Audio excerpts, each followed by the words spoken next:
Boy APT Songs here, and today is history. Today is a day that I never thought I would ever see in my entire life with this particular person that we're talking about, because I woke up this morning to the news that Sean P. Diddy Combs, aka Diddy, aka Puff Daddy, aka Love, aka he may be an AKA by now with so many AKAs, has been arrested for trafficking and abuse and a whole network of things I didn't know were even possible for one person to do. And I kind of want to talk about it. Well, I do want to talk about it because, oh my God, like, just there's one thing to hear the news, and then to like read the actual indictment that happened is just like, what is even going on? So we're going to go over what the breaking news was. I'm going to break down the 14-page indictment for you. And I just kind of want to talk about like my feelings on this whole thing, because to anybody that's been, I don't know, paying attention to Diddy's lifestyle or even heck, the music, it shouldn't be all that surprising that these charges are now coming out, because I found just in general, rappers aren't really good at not talking about the lives they're actually living. And so if you've heard Diddy's music, not that he's been the most gangster person on rap necessarily, but you know, he's had songs talking about, oh yeah, ducking the feds, and oh yeah, we're doing this and that, oh yeah, I'm having all these women and whatnot. Like, so the actual indictment itself coming around, combined with the people over the last few months that have come out talking about Diddy and the previous type of parties he used to have. Obviously, there was a Cassie tape that came out where she had been saying, hey, Diddy abused me. And he would have freak off parties where he would make me engage with other people in hookups. And then, like, you know, the lawsuit came out, and then he settled like a day later. And then a few months later, despite all of his denials, a tape came out that showed that Cassie was not lying at all, and Diddy was doing all this stuff that he previously said he wasn't doing. And then he had that whack apology. I'm sorry, guys. And I was disappointed in myself and whatever, this and that. Like, as soon as he said that he actually did the stuff in the Cassie tape, all his credibility just like went out the window. And so now, as these charges are coming up, he's trying to say, oh no, guys, but really, I swear I didn't do those things. It's kind of hard to say that when you've already admitted to a bunch of stuff that you already said that you did when you initially said you weren't doing it. And so anyway, I say that to say, we're going to go over the various things that have come up in the news today and talk about it. So let's go first into the breaking news that came up.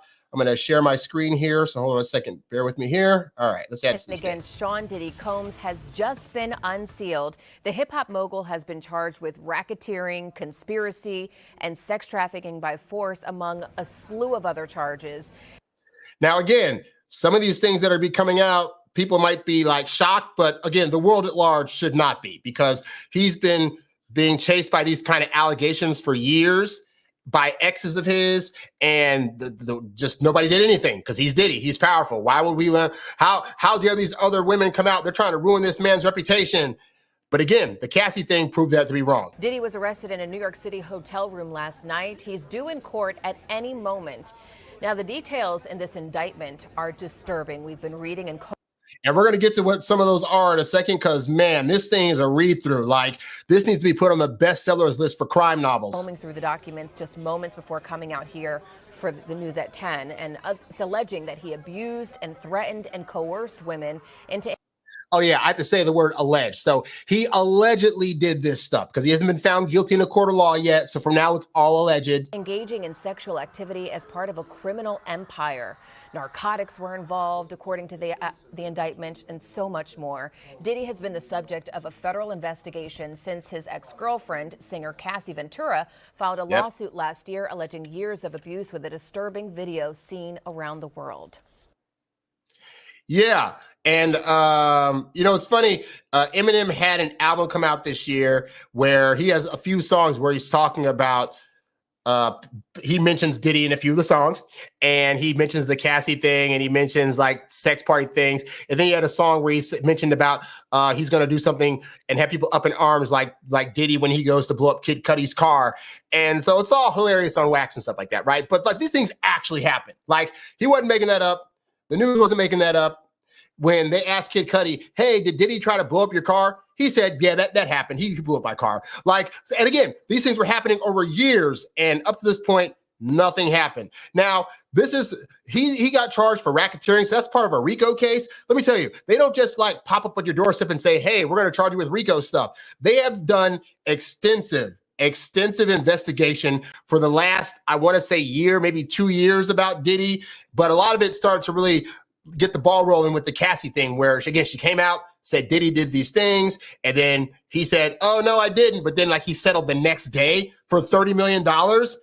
That probably had the cops and stuff going like, okay, wait a minute. Like he settled that way too soon. Like he didn't even take it to court. Something's got to be here. At which point they started seizing his properties. And the stuff that they found in his properties, oh my God, guys, you are not ready for what you're about to see, all right? So I found the actual indictment. It's all over the web. You can go to Twitter. You can go to a bunch of websites. I found it at Rolling Stones. That's when we're going to be going to. So I'm going to bring this to the stage here. So this is the indictment, and I'm not going to necessarily read word for word, but I'm going to just give you the gist of what's in these various sections. Some I will be stopping because there's some juicy stuff in here. And also, funny enough, at the beginning of each of these paragraphs, it says, Sean Combs, aka Puff Daddy, aka P. Diddy, aka Diddy, aka PD, aka Love, because those are the number of nicknames he has. Maybe he has a personality disorder where he has to have like 5 or 6 different personalities. I don't know. But we're going to go through this indictment because it's pretty entertaining, and it's also very just at the same time disheartening. Like this guy who, you know, I'm born in 82. So I was growing up in the era of his Bad Boy records where you had Puffy, you had Big Notorious B.I.G., you had Mace, you had The Lox, you had G-Dep, you had Carl Thomas, Faith Evans, like just the world at large was like Diddy's oyster. And he had hit after hit after hit by way of music, not by his abuse victims. And so it's sad to go from like that being his life to like now you just see all this stuff happening that wasn't necessary. But let's go through it. So basically, the first part says Combs, he abused, threatened, and coerced women, and he did so by relying on employees, resources, and influences. Basically, he had a whole bunch of people around him that were helping him to facilitate these various wild things, including sex trafficking, forced labor, kidnapping, arson, bribery, and obstruction of justice. Those are some very, very serious charges that are coming along. And so I'll have to ask some of my lawyer friends later what all this ends up meaning, because I'm sure they have a better eye for this than I do. But anyway, so we'll go through it. Let's see. Basically, he operated various businesses. So he had Bad Boy, he had the alcohol thing, he had Combs Enterprises, Combs Global, etc. They're saying he had a whole bunch of businesses through which he could facilitate these various heinous acts. So then it goes into, let's see, basically the defendant was persistent in his pattern of abuse towards women. Obviously, we've seen that play out in the media because a couple of members of Danity Kane, his previous girl group, came out and said that he was abusive to them. Cassie came out. He's had exes before that kind of try to stay silent, but are now making their way to make these charges also. So he's got a lot of people saying he did things involving hookup activities with that he would coerce women to make them have to hook up with other guys. And then at times he also acted doing these various things. They all acted in his direction, and he had women participating in obtaining and distributing narcotics, as well as controlling their careers. This goes to the Cassie thing.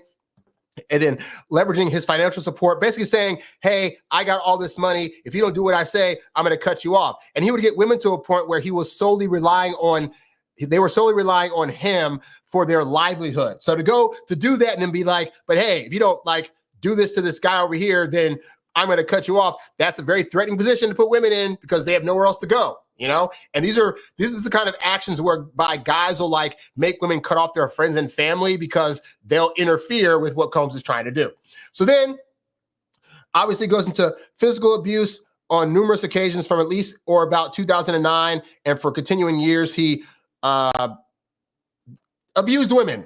He did a lot of things, punching, kicking, striking, blah, blah, blah, blah. And they're saying from 2009 because that's as far back as they can go. But I was listening to Diddy back in the mid-90s. Objectively, those dudes had no problem talking about on wax how they could abuse women and mistreat them and F you, girl, I don't need you, and I'll kick you to the curb and I'll slap you this if I have to. Like, that's in the music and nobody did anything. So it ain't from just 2009. But again, they have to go with what they can prove. And so that's why they're starting at that year. So then he talks about They talk about the March 2016 incident with Cassie, where she was abused and kicked and stuff like that. So that already came out in the press. So then this next section says he uses various businesses and employees to carry out these various things and to cover it up. That's really where he's going to get in trouble, because obviously the actions themselves are already bad enough, but then to not only cover it up, but to have other people in your circle agreeing to cover it up, that's where it becomes a bigger deal, because now you're basically having people and you're paying them to facilitate you doing nefarious things. Not good. So then we go to the Combs enterprise, where he says from at least in or about 2008 through on or about the filing of this indictment, he had associates that were engaged in various activities, including many of the ones that I talked about: trafficking, forced labor, interstate transportation, which means now you're taking your crimes from state to state, because he had his home raided in LA, he had it raided in Florida, he had it raided in New York. So that's taking stuff across state lines. This is how you get to, that's how you get to the trafficking part of the charges, I believe. Let's see. He also participated in narcotic offenses, prostitution, kidnapping, arson, bribery. So the arson is where you get to like the things like we did with Kid Cudi's car, obstruction of justice. This is not good. This is only page 3. This is 14 pages. He says, let's see, the enterprise individuals, they're not a legal entity, but that's what he called them. It's an ongoing organization whose members function as a continuing unit for a common purpose of achieving his objectives. And he was the de facto leader of the enterprise, and they knowingly participated in unlawful activities. This goes into the purpose of the enterprise. So the purposes was basically operating a global business in entertainment, media, lifestyle, etc. You all know who Diddy is. You've seen him dancing on yachts and traveling all places. So that's what they're saying he did. Let's see, preserving and protecting, promoting and enhancing a lot of these things. Let's see. So we go into that, enticing. So enriching members by paying them, preserving, protecting, promoting, enhancing the power of Combs, fulfilling his desires, enabling him, securing absolute loyalty, protecting Combs and its members from prosecution and detection. And then talks about the means of the enterprise, whereby he says that Combs and other members wielded the power and prestige of Combs. Okay, let's see. Wielded the power and prestige of role of Combs' business to intimidate, threaten, and lure female victims into Combs' orbit, often under the pretense of a romantic relationship. This is what people in the media call the lover boy method, which was popularized by people like Andrew Tate. So he says Combs that would then use force, threats of force, and coercion to cause victims to engage in extended hookup acts with male commercial hookup workers that Combs referred to as, among other things, freak-offs. And this is what Cassie talked about when she was saying that they would have these freak-offs at his place on a regular basis. So we're going to that. He says freak-offs were elaborated and produced hookup performances that Combs arranged, directed. He touched himself during, and often electronically recorded. So they ended up finding like recordings that these people were not aware of that he was making, that he could later continue touching himself to. In arranging these freak-offs, Combs would, with the assistance of his enterprise, would transport and cause to be transported commercial hookup workers across state lines and internationally. These freak-offs occurred regularly, sometimes lasting multiple days, and often involved multiple commercial freak-off workers. During freak-offs, Combs distributed a variety of controlled substances to his victims, in part to keep the victims obedient and compliant. Sometimes unbeknownst to the victims, Combs kept videos he filmed of victims engaging in these acts with commercial freak-off workers. After freak-offs, Combs and the victims typically received IV fluids to recover from the physical exertion. So he had these girls hooking up for days on end to where he had to have IVs ready to replenish their fluids because there was just so much activity he had them doing. That is unbelievable. So then he says members and associates of the Combs enterprise, including supervisors, security staff, household staff, personal assistants, and other businesses, they would facilitate the freak-offs in hotel rooms. Basically, they would stock the hotel rooms in advance with freak-off supplies, including controlled substances, baby oil, lubricant, extra linens, and lighting. and then they would have the staff clean the hotels afterwards to minimize the hotel damage. He would also arrange for travel for victims, commercial freak-off workers, and Combs to and from freak-offs, supplying Combs with requested supplies, delivering large sums of cash. So now he's also getting paid for the hookups. It's not just now about like that he's facilitating these, he's also getting money to have this happen and getting paid for having it facilitated. In or about March 2024, during searches of Combs' residences, law enforcement seized various freak-off supplies, including narcotics and more than 1,000 bottles of baby oil and lubricant. I gotta say, just based on that alone, him going to court to defend himself is going to be very, very hard to do. Like, he's got about as good of a shot as R. Kelly did in court, and Kelly's in jail and has been in jail for a while now. I don't see this going any better for Diddy here, right? So then, 1,000 bottles? Like, how many people did he have coming to these freak-offs? Oh my God, this is like, Diddy's hotel parties are like the new Freaknik. Like, remember Freaknik back in the day for you older people where you went to Atlanta and had a hookup fest for the ages? Like, Diddy was having that like on a regular basis in his hotels illegally. It's amazing. So then it says Combs subjected the victims to physical, emotional, and verbal abuse to cause the victims to engage in these freak-offs. He maintained control over his victims through physical violence, promises of career opportunities, granting and threatening to withhold financial support, and by other coercive means, including tracking their whereabouts, dictating the victim's appearance, monitoring their medical records, controlling their housing, and supplying them with controlled substances. During and separate from freak-offs, Combs, among other things, this is outside of the freak-offs, mind you, hit, kicked, threw objects at, and dragged victims at times by their hair. Again, we saw this in the Cassie video. So him coming out now trying to say, oh, well, these other incidences totally didn't happen, except for that Cassie one. That was a one-time thing, and I felt very, very bad about it, and I got help after that. Cassie said this was going on for years. It's proven to be true. Kid Cudi said his car almost got blown up or did get blown up by Diddy. That was also proven to be true. So it's going to be really hard for him to fight these things when we already have video and verbal confirmation, both by his victims and by Diddy himself, that this has happened, all right? And he tried to downplay it like, oh, it happened that one time and I felt very sorry, and it was like it's on a low level, but clearly this happened multiple times. Heck, we've seen videos in the public of just when he was doing like Making the Band or other things where you could see instances of Diddy going off. There are audio recordings of him yelling at people and calling them MFers and saying that, oh, you missed, I'm going to do this to you, whatever. Like there was the Steve Stout incident back in the day when he made the Hate Me Now video with Nas and didn't like how it was portrayed. And then it got put out to the public. He went to Steve Stout's office and beat the crap out of him. So Diddy, even on just based in public incidences, has a history of violently lashing out when he's not getting his way. These things are not going to help him win over people in this suit.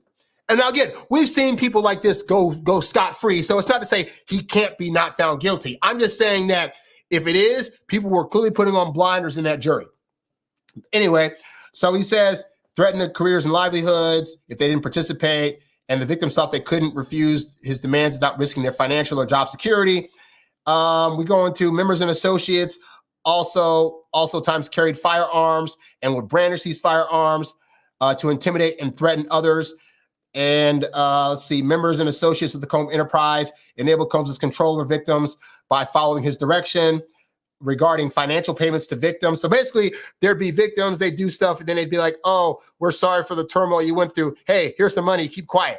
And that can only work for so long. Clearly, it worked for a long time because, again, this is from 2009 to now. That's like 15 years. So they were able to stay silent for a while, but at some point, it was just like, this is too much. This is too much to keep silent.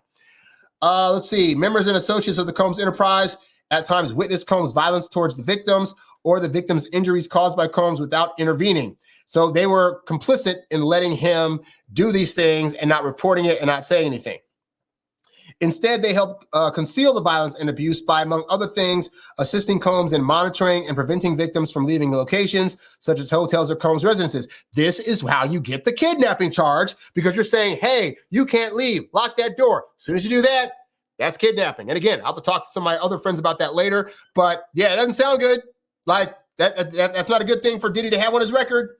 Members and associates of Combs Enterprises also assisted Combs in locating and contacting victims who attempted to flee his abuse. Oh, so now people are trying to escape, and Diddy be like, hey, go find them, get them back here, take that.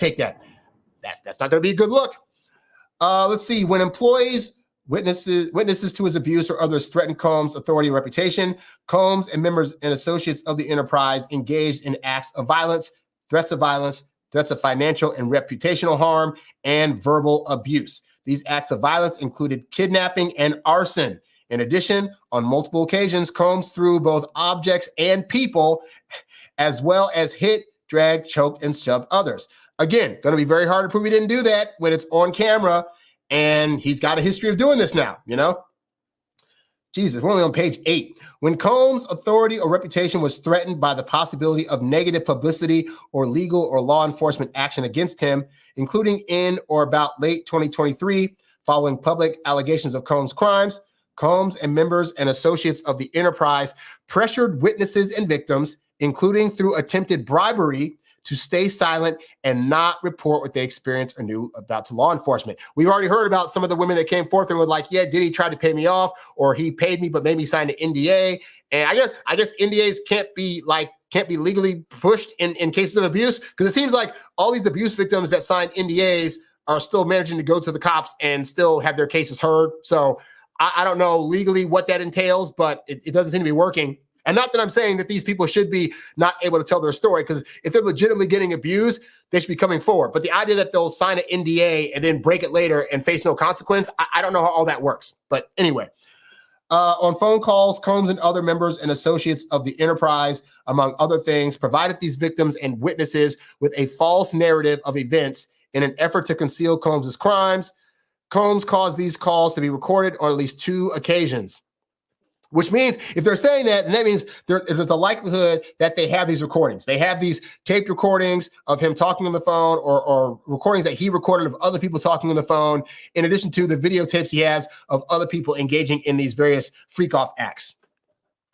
Racketeering from at least in or about 2008 through on or about the date of filing. So that means up to this year. This is even as he's being probably like, his stuff's getting raided by the cops. This is still going on. He says in this, the defendant and others, known and unknown, being persons employed by and associated with, okay. Geez, where is this? Okay, here we go. Engaged in and the activities of which affected the innocent, knowingly combined, conspired, confederated, and agreed together with and each other to violate the racketeering laws of the United States, to wit, Title 18, United States Code, Section 1962C, that is to conduct and participate directly and indirectly in the conduct of the affairs of the Combs Enterprise through a pattern of racketeering activity, as that term is defined in Title 18, United States Code, Section 19611 and 19615, consisting of, okay, here we go, multiple acts involving kidnapping, chargeable under the following provisions of law, various penal codes, multiple acts involving arson, multiple acts involving bribery, multiple acts under Title 18, which is related to tampering with a witness, victim, or informant, multiple acts relating to forced labor, multiple acts relating to sex trafficking, multiple acts relating to transportation and inducement to travel for purposes of prostitution and other illegal activities, and multiple offenses involving the possession with intent to distribute or distribution of narcotics and controlled substances, including cocaine, oxycodone, alprazolam. I don't do drugs, people, so I don't know all these terms, so forget my pronunciation. Alprazolam, meth, bromo, dimethyl, I'm gonna get this, dimethylphenethylamine. Look, these all sound like they could be like sorority and fraternity names. Look, gamma hydroxybutyric, sci-fi, and ketamine. Okay, I know how to say that. In violation of Title 21, United States Code, sections, stuff. It was part of the conspiracy that Diddy agreed that a conspirator would commit at least two acts of racketeering activity in the conduct of affairs. So basically, almost every time that these freak offs were going on and he was doing all this racketeering. He had people doing a minimum of 2 of these acts of the various ones that I just listed here, right? That's a lot of stuff. A lot of stuff. Let's see. Notice of special sentencing factor from at least in or about 2009 up to including about 2018 in New York and elsewhere. The defendant agreed to, in and affecting interstate and foreign commerce, knowingly recruit, entice, harbor, transport, provide, obtain, advertise, maintain, patronize, and solicit by any means a person knowing and in reckless disregard of the fact that means of force, threats of force, fraud, and coercion, and any combination of such means would be used to cause the person to engage in a commercial sex act in violation of said title code. So he's got a lot of stuff, like because again, they have to like raid his stuff and go after him for like months on end and look at all the evidence to put these charges together. This isn't just a one-off. This is like the results of months and months and months, if not years, of investigation into Diddy's enterprises in order to put all this stuff together. How many pages down are we now? Jeez, Louise. Okay, we're almost done. We're almost done. So now that was just count 1. This is now count 2, sex trafficking by force, fraud, or coercion. The grand jury further charges that from 2009 to 2018, he knowingly recruited, enticed, harbored, transported, provided, obtained, advertised. How did he advertise this stuff? I mean, granted, he had Diddy parties, and the Diddy parties were notoriously known for having some wild stuff happening. I would not be surprised if that's how he was able to advertise more of these things. You know, throw a big party. Hey guys, while you're here, I'm having a hookup ring that's happening next week. Y'all should come by and do that because I got these girls that are willing and ready. And Cassie over there has got some friends that she's going to bring along. And you know how fine Cassie is. So of course you're going to have more of her friends. Oh my God, it's going to be amazing. I can see that happening. Let's see, and maintain, patronize, and solicited by any means a person knowing and in reckless disregard of the fact that means of force, threats of force, fraud, and coercion as described in Title 18, and any combination of such means would be used to cause the person to engage in a commercial freak-off and attempted, aided, and abetted, and willfully caused the same, to wit, Combs recruited, enticed, harbored, transported. They have to repeat themselves a lot in these various articles. I don't know why that is. And maintain a person, victim 1, and attempted, aided, and abetted, and willfully caused victim 1, I'm assuming that's Cassie, to engage in commercial sex acts, knowing and in reckless disregard of the fact that victim 1 was engaging in commercial freak-offs as a result of force, fraud, and coercion. And again, we've heard Cassie come out and talk about that. And then we have count 3, transportation to engage in prostitution.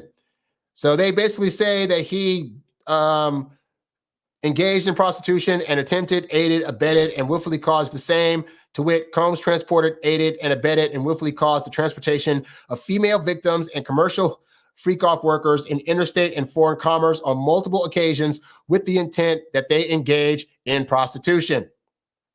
Whew. Forfeiture allegations. As a result of committing the offense alleged in count 1 of this indictment, the defendant shall forfeit to the U.S.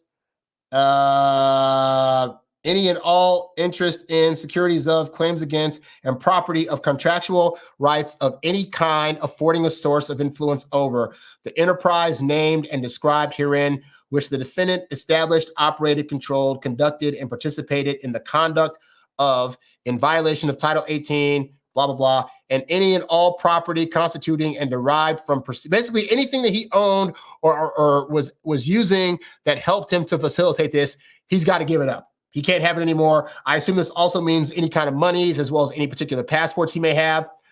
As a result of committing the offense alleged in count 2 of this indictment, the defendant shall forfeit to the United States any and all properties, real and personal, involved in, used, or intended to be used to commit that by his houses, or to facilitate the commission of said offense, and any and all property traceable to such property, and any and all property, will and personal, constituting or derived from proceeds obtained directly or indirectly as a result of said offense, including but not limited to a sum of money in the United States currency representing the amount of property involved in said offense and proceeds traceable to the commission of said offense. Now, Diddy's a billionaire. So my question now is, how much of that billions does he have to now give up? Because I'm not going to assume that all the billions he has were used in the commerce and the trafficking and stuff like that. But there's probably a fair amount that went towards upkeeping certain houses. I imagine at least 100,000 was or 100 million was spent on baby lube and oils apparently. So yeah, that's still a lot of money that's going towards this stuff. And the sad part is he didn't have to. He had all these businesses that got him billions of dollars. If pressed, he could have any woman he wants at any time. Why he decided to go the route of depravity and of having to like do these illegal things when, again, you have $1 billion. Most women are going to throw themselves at you. I do not understand why he felt the need to do all this. Sad.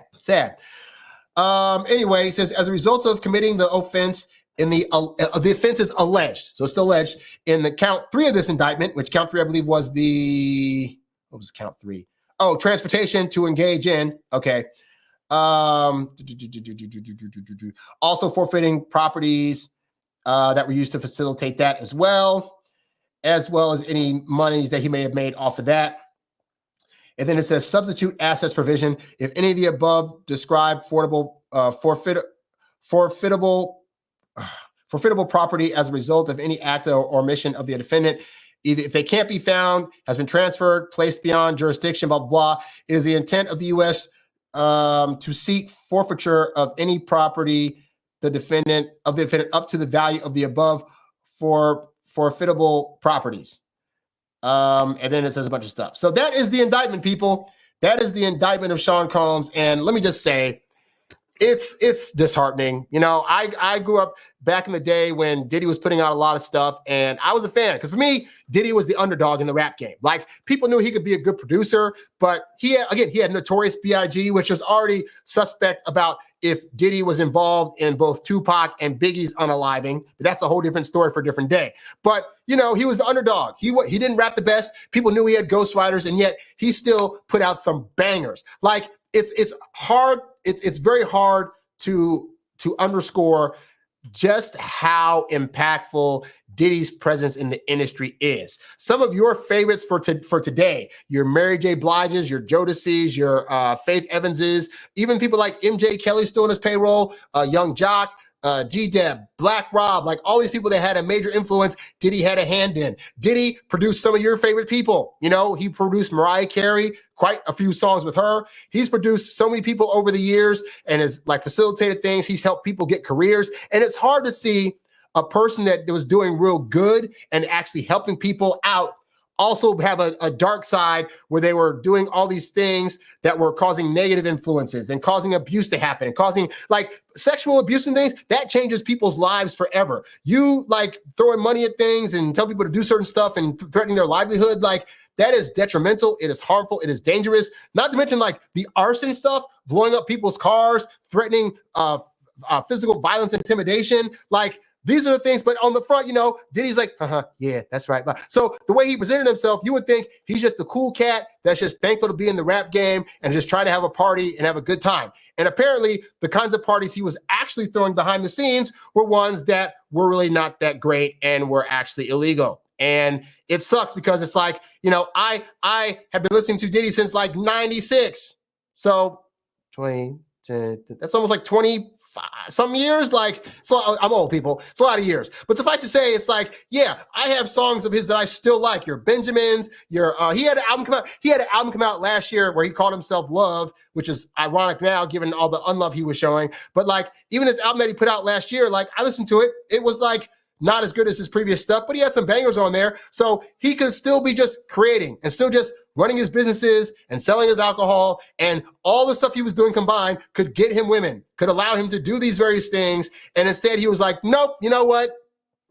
I want to make more money. I want to be able to have sex to that. I want to have it, and I'm going to force people to do it, and I'm going to pay them and then threaten them if they don't do it my way. And I'm going to hit them and beat them, and I'm going to take them across state lines and all this other stuff that just, it's just sad to hear that he's the one that's doing it and that it shouldn't be happening. It didn't have to happen. It wasn't necessary. And it's hard because as a fan of his for a long, long time, it's like, I got to look at now like, okay, his music, I thoroughly enjoy it, but him as a person sucks ass. Does this now mean that I have to stop listening to Diddy altogether? And that's going to be hard to do because think about even to this day, for example, a song like More Money, More Problems, that's a Notorious B.I.G. song that Diddy's on. Diddy's on a lot of songs that have become classics. Are we going to stop playing those songs? Diddy has produced songs that are classics for other people. Are their careers now ruined because Diddy did this thing, even though he's not on the song, but he helped produce it or create it? Like, those are the complications that typically come from these kind of things. And it's just so sad. Like, you know, especially like, you know, I just hate seeing, especially for Black celebrities,